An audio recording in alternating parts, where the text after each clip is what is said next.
What's going on, everybody? This is dkdynamite, and we are just around the corner from the mid-season update of Black Ops Cold War Season 2, but tonight we're going to be talking about a big mistake that Treyarch made, the next part of the zombies outbreak over in Warzone, and some potential teasers for Season 2 Reloaded. Definitely stay tuned. But before we jump into that, be sure to hit that subscribe button down below, and if you still have a part of your stimulus check, then be sure to use code DYNAMITE if you want to save 10% on any Control Freak orders. Their link is, of course, down below in the description. But also, as a huge reminder, tomorrow's the very first episode of my brand new podcast. She'll go live at about 4 p.m. Central, but I'll adjust that time as needed for future episodes. We have our wonderful co-host Fajardi and the guest tomorrow, the Gaming Revolution. Hopefully you guys can make it, but I already have a list of topics planned out for tomorrow. But if you have any topic suggestions, feel free to drop them as a comment down below in this video. You'll see the scheduled stream for Bombcast the next few hours here on my channel. I'll tweet that out in the morning to remind you guys as well. But this Sunday I'll also be going live with MJ Crazer, the voice actor of Stitch. We'll be hopping on Black Ops Cold War, playing some Firebase, some Outbreak, and hopefully some Rebirth. But starting off with some news for Black Ops Cold War today, we have some playlist updates for the March 18th patch.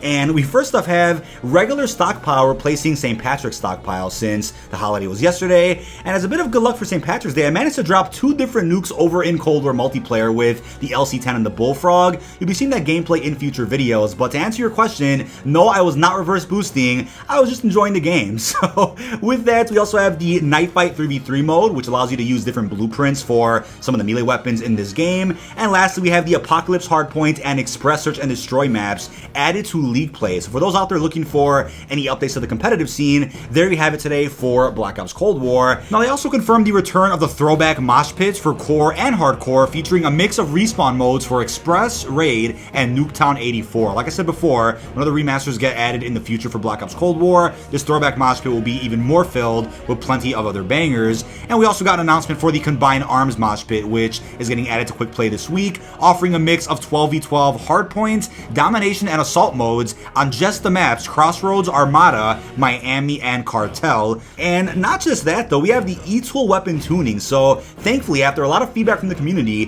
the E-Tool melee weapon is now a one-hit kill in multiplayer. Since everybody out there is having a great time with it over in zombies, people were like, wait a second, what about multiplayer, right? It's way too weak. And finally, they made some changes to that. We also have a new bundle for the AUG, which costs 1600 COD points, known as the Supercharged Reactive. We have the Racer 02 for the AUG and the Racer 01 for the Bullfrog. We also have the Skirt Sticker and the Spinner Charm. So, as I've said many times in the past, if I didn't have any other cool camos for the AUG and the Bullfrog, I might have considered this pack, but if you already have a tracer for both these weapons, I'm like, why buy this? But it's a really cool looking reactive, don't get me wrong. And 1600 isn't that bad either, but there you have it, a new bundle that's live as of tonight. Now, if you guys are also wondering what is left in store for Black Ops Cold War Season 2, sure, many surprises could be in store for us, right? There could be a separate roadmap for a potential Reloaded update, but Treyarch went ahead and tweeted this the other day, which I found very interesting.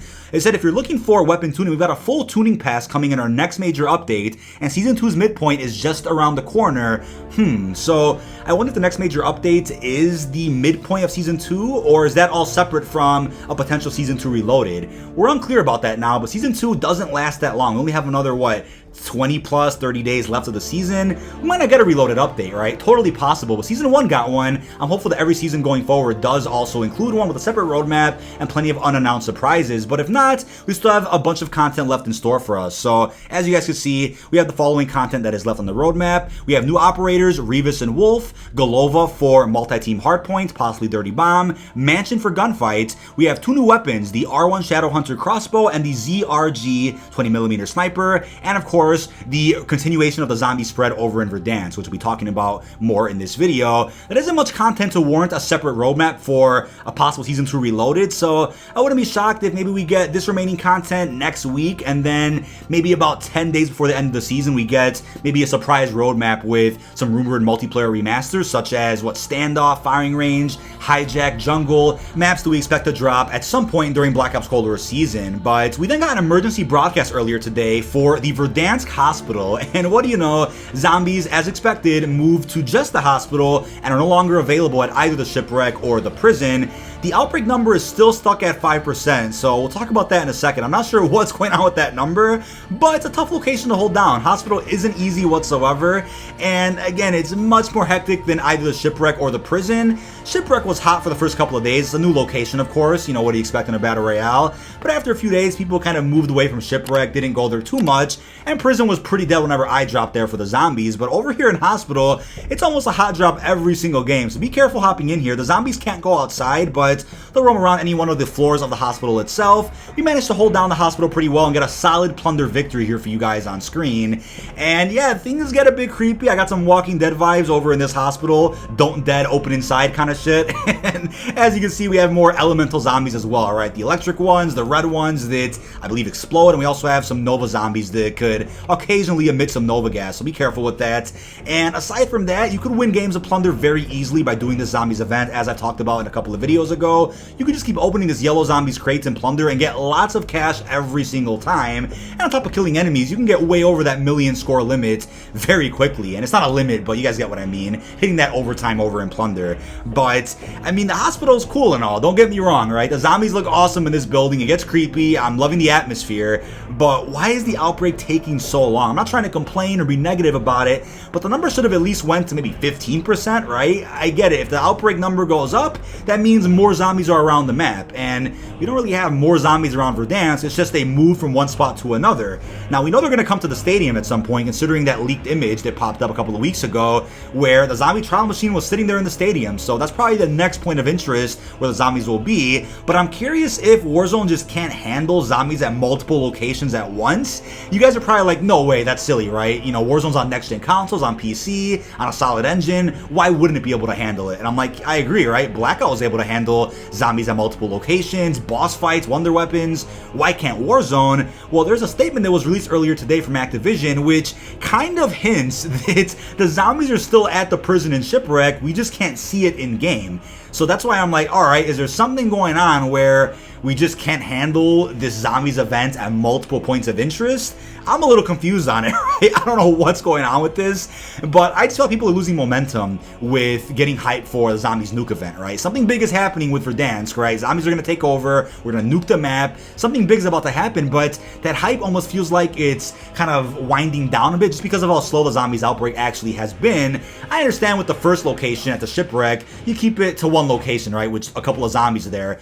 What's wrong with you, bro? What the heck? You tripping, bro. You tripping. Something ain't right, and damn it, it's time that we find out. Now that we're, a couple of weeks into Season 2, start making zombies appear in multiple locations and have it where you don't have to even activate the machine. Have it where the zombies are just roaming around on their own, and then boom, you can just go up and kill them. That's how it should be, but it's unclear what the end goal is of this, besides a nuke, besides Verdansk being taken over. I'm not sure how slow it's going to be, but we expect this to drag on for the remaining 30 days Season 2 is going to be active for Black Ops Cold War. Now, on top of that, we have a big mistake that Treyarch made earlier, which honestly blew my mind. I could not believe this. So not only did a weapon go live early by mistake, which has happened before, and it's understandable, right? Things happen, but the bundle for the Crossbow also went live, and I'm like, what? So the bundle itself, known as the Archaic Range, which cost 1,200 COD points, went live in the Warzone store earlier, and it obviously comes with the Crossbow blueprint. We then have the Stolen Idol charm, the Medieval Archer emblem, and a Old Time Sniper sticker. A nice pack for those out there that don't want to unlock the weapon legitimately and for free. But people out there reported that they were buying the bundle and not being able to use the Crossbow after purchasing it. There was some weird workaround where you would buy it in Warzone, use it in Cold War. I'm not sure how it went down, but the challenge to unlock it for free was discovered to be get 3 one-shot kills in a single game 15 different times. So that could take a while, I understand that, but soon after people already unlocked Dark Ether and Dark Matter for the Crossbow, Activision went ahead and tweeted an issue with the R1 Shadowhunter weapon appearing earlier than planned in Warzone and Black Ops Cold War has been resolved. Refunds are planned for players who purchased the bundle while it was live in the store, and the bundle as well as in-game challenge will return at a later date. So I'm assuming this was intended for the mid-season update, and I'm like, okay, I get that, but how is it both the weapon, along with the challenge to unlock it, and the bundle went live on accident? I'm like, who did that? How did that happen? I'm not sure what went wrong there, but it's super unfortunate. If I were Activision, I would have said, all right, the weapon challenge is gone for now, right? We'll leave it there, but we'll keep the bundle at least. For those that bought the bundle, you can use the Crossbow early. Screw it. but they didn't do that either. I mean, actually, at the end of the day, they should have just kept it in overall. I mean, it was live for X amount of hours. I want to say a good 5 hours. People out there already grinded the hell out of the game to get Dark Matter for it, so why take it away? I mean, if you've done anything with the Crossbow today, whether it's camo grinding, kills, you've made some progress on unlocking it for free, all of that is gone. Will be reset as of today, and once it releases properly in the next few weeks, he'll be back at square one. Even with the bundle, I mean, that's what gets me the most. But I was excited today to hop on, get this Crossbow, be Daryl Dixon, go over to the hospital, kill some zombies, and I couldn't do that, right? As I walked into my office today, I just saw the tweet on my phone, right? As I was booting up my PlayStation, I saw the tweet from Activision saying that it was fixed, and I'm like, that really sucks. Super unfortunate, huge mistake on somebody's end, but I guess you can use the pandemic as an excuse. I mean, for those out there that are like, whatever, COVID's done, or we don't care, again, think what you want about COVID, but Treyarch still isn't working at the studio. They're still working at home, so issues like this are to be expected for almost the remainder of Black Ops Cold War's cycle. Maybe they'll have a normal summer at the studio where they release content normally without any issues working from home. I don't know what's going to happen, but fingers crossed for the best. Now, shout out to the legend Advance for sending some early gameplay of the R1 Crossbow. He managed to get some great footage of it before it got patched, and hopefully you enjoy that, but I didn't get a chance to use it. I was a bit upset, but you snooze, you lose, right? So there you have it with updates on the Crossbow. But in case you guys are wondering what's going on with DLC 2 Berlin, as of now, there are no new updates about the map or the release date. I've seen some questionable videos being posted over the last week from a couple of spam channels, and what I'll tell you is the most we know about the release date for that map is at least April 2nd, and that was found on PlayStation 4 about a month ago. So essentially what happened is when Firebase came out, there was a quote-unquote zombies event lasting from the release date of Firebase to April the 2nd. That's a good plausible date for either Berlin or Season 2 Reloaded. Who knows what that meant, right? It also could be nothing, but we also have no teasers for a Berlin release date during Season 2 at all. So with that, Season 3 is set to drop the Outbreak Easter egg at the start of the season, and that Outbreak Easter egg might tie into DLC 2, therefore, the Outbreak Easter egg has to release before Berlin. That's kind of what we're dealing with right now, so Season 3 Reloaded might be the actual release date